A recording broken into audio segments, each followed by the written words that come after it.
Ladies and gentlemen, humbly I stand before you to discuss a topic that our society discusses in whispers.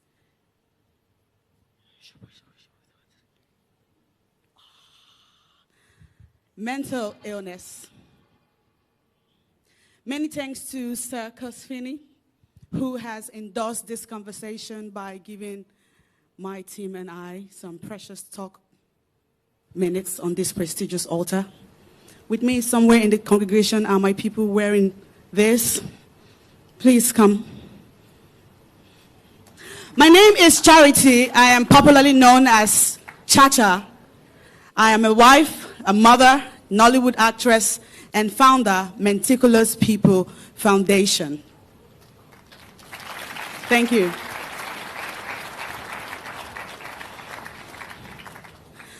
I turned 35 4 months ago. But for 33 years, out of that 35, I had a sickness that I was unaware of. My parents were unaware. I was unaware. I interpreted most of it as who I am. My personality is who I am. But it goes beyond just who I am. In 2018, at the Ritz Hotel Enugu, New Haven, I was lodged in a suite with my husband and my 2 children at that time. And then one day, it happened. I went mad. Later on, I discovered it's called a maniac episode, but just like in the movies, I went bonkers, crazy. I began to throw away every of our belongings, clothes, shoes, bags, the children's toys. I vandalized the hotel properties. The suite in the parlor area had 3 large cushions. I ripped it all apart using a tiny knife. It was nothing but madness. That madness was contained in just that room by my husband, who was wearing only the clothes that he had on when I was throwing away everything. Same goes for my children. That incident was so intense that what I needed was a trip to the hospital. But I didn't go to the hospital because my husband and I, who is seated here with me, supported me. Can you please rise? We attributed it to demonic attack, voodoo, marine spirits, somebody not somewhere. Now, we kept saying. Oh, it's Nollywood. You know, you can get really envious in that industry. Oh, it's my father and my mother. They never supported this marriage. Oh, I think it's your family. I think it's you, my husband. I think it's you. Because since I married you, my life just started going haywire. It was always one suspicion after another, one false accusation after another. I survived the Ritz, but I had yet another maniac episode in 2020 here in Delta State, Asaba. I was on the laptop writing script after script. Writing is my hobby. My husband was on his way to Lagos to sign a contract with our company, between our company and yet another production company. And before I could realize what was going on with me, I went mad again. And I began to destroy things around the house. I broke televisions, chandelier lights. I burnt all my clothes and my children's clothes. Just like I did in Enugu, I reduced everything that we owned to trash. And no, it didn't take one day. It was 3 to 4 days intense madness. On the 4th day, I didn't eat at all. I was only drinking water. I felt I had superpowers. I felt I was receiving a message from the divine. Or I felt like somebody was manipulating me because there was 2 entities all of a sudden. There was me watching me that couldn't stop that me in action. They had to bound me hands and legs to the hospital. And then I was still, just like in the movies, crazy. It was now at the hospital, First Delta American Hospital here in Asaba, that Dr. Isioma Okoba, alongside a psychiatrist, Dr. Nebe, diagnosed me of bipolar disorder. I had heard that name in the movie, but because I'm an actor, that name seemed fictitious. It felt like a name that they had to come up with to buttress a character or a characterization. I didn't take that news pleasantly because it was not a pleasant news. Because what do you mean? Do you know who I am? Chacha. I am way too beautiful. Way too talented. Way too brilliant to have what they call in my area a little bit of scoring. And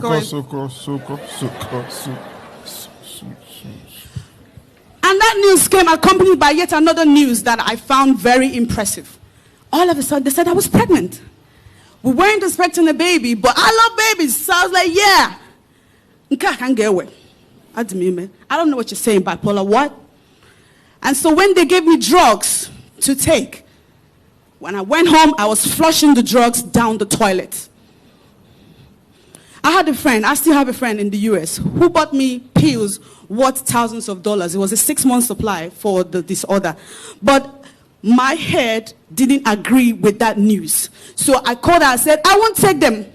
The Lord told me in my sleep that those drugs are not for me, I'm fine. And then I now attached the news of the pregnancy to my denial, saying that if I keep taking these drugs, the tendencies of the baby in my stomach coming out as imbecile is there. So no, I'm not going to take it. And so I went through that pregnancy without my pills. But I never stopped going mad. Only this time it was small madness. But then, when I had my baby and resumed work, the stress of the work began to jam my brain again. I had yet another episode.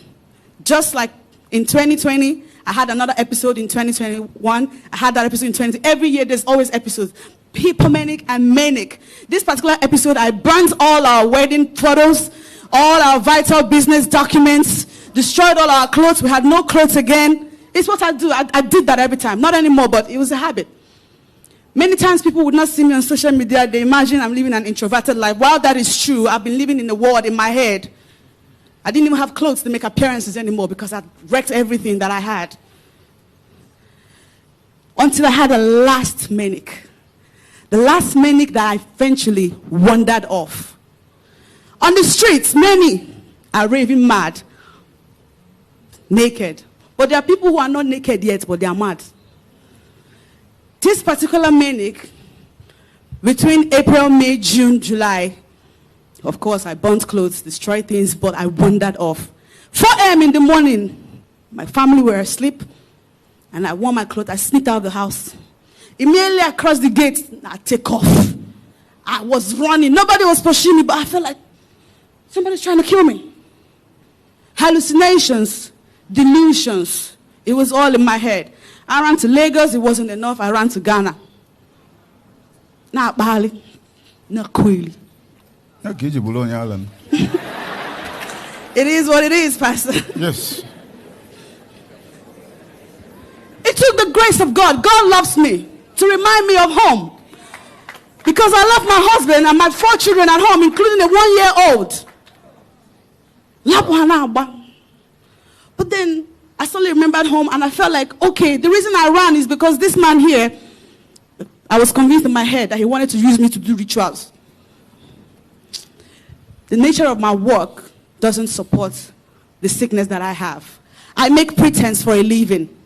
Mm-hmm. People pay me to be pretending to be who I am not. And I've done it for over a decade plus. So I'm a guru at it. But all that pretense began to backfire on me because I began to lose myself in the midst of it all. Characters that I do not recognize were now jumping out of me. I'd come on social media and write nonsense. Non-existent things. And because I'm popular, people take me seriously. They'll take those words that I said seriously. They didn't even know I'm talking nonsense. They didn't know. They didn't know. No, and that was the worst thing you could do to me then. If you say, I could fight you. Because what do you mean? What ogu? Insult yourself there. On and on it went. I came back and they bundled me yet again to the hospital. This time, Dr. Val's hospital. What's the name again? Ken Crest Hospital. That's the 4th hospital now. One hospital after the other. And it's not like our bills were ever cheap. It's designer sickness, yo. Our bills used to be 700,000, 800,000. And it's not just the pills. The pills are not even that expensive. It's the aftercare, the psychotherapy that they used to give me that I was still combating. I shaved my children's hair. Anybody that knows me here on social media know my children. They are my greatest asset alongside this man. If you know me on social media, you've never seen me in a private jet. I don't have a Wrangler. I don't have those expensive cars. I still will, but the expensive treasure that I still have, is my husband and my children. But chose bipolar to make a mess of my most treasured possessions. If you're bipolar, when you're having an episode, your favorite things, your favorite people become your worst enemies, your worst things. It's two poles. It shifts from this pole to that pole, and it will stay there for a long time. I suicide bombed my marriage on social media twice. The first one, I couldn't account for it. But the second one, I'm a mama. Because I was very angry. Trust the devil to use vices like anger. I was angry for nothing. I felt like this man was ganging up with the doctors to lie to me because he has a plan to take my luck. On that day that they were driving me to the hospital, I made a big scene. I was screaming, "Kidnapper!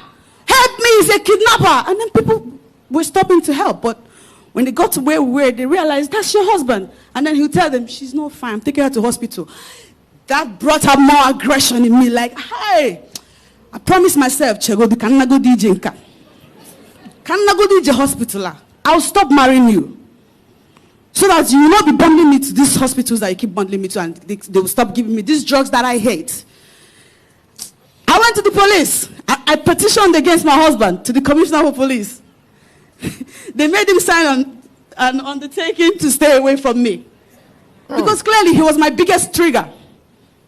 I left him. I left the children. I went to a hotel. I stayed in a hotel for 2 months.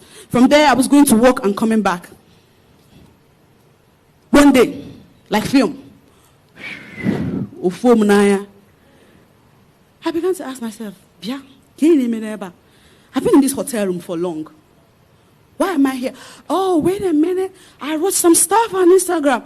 Oh, man, I did it again. Where are my children? I remember when I was dragging custody with my lawyer, I thought, the children are on holidays in the village. Oh, Jesus. Oh, I did it again. Then I began to call my husband's phone. He wasn't picking. He was already terrified of me. But then I sent him a long voice note on WhatsApp. Say, baby, just allow me to come back. I'll be taking my medicine. I promise. And then he said to me, that's just the point I wanted you to get. Because what is happening to you has happened to many people. It's happening to many people. So you don't let it ruin you. Just recently, there's the popular IVD story. If anybody followed it. Bimbo is late now. But I recognize myself a lot in Bimbo, who is dead.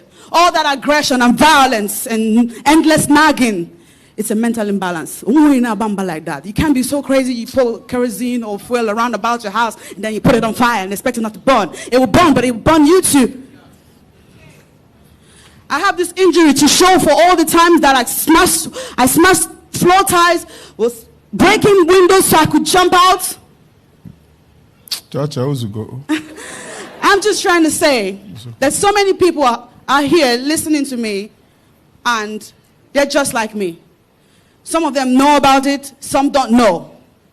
So I'm bringing you the same gospel that Jesus brought to the people. Consciousness, awareness, knowingness. What you don't know is your mountain. From the moment I realized that bipolar makes me unstable in my moods and in my dealings with people, I began to make conscious efforts to be a better person. I started to take my pills, which some people that are mentally unstable should take. Now, the pills repairs brain cells because my brain for 33 years faced a lot of damage. Imagine being sick and not taking drugs. You only get worse. If you have anger issues, the kind that never goes away until you take out your anger or vexation on something or someone, My dear, you have mental problem. If you feel so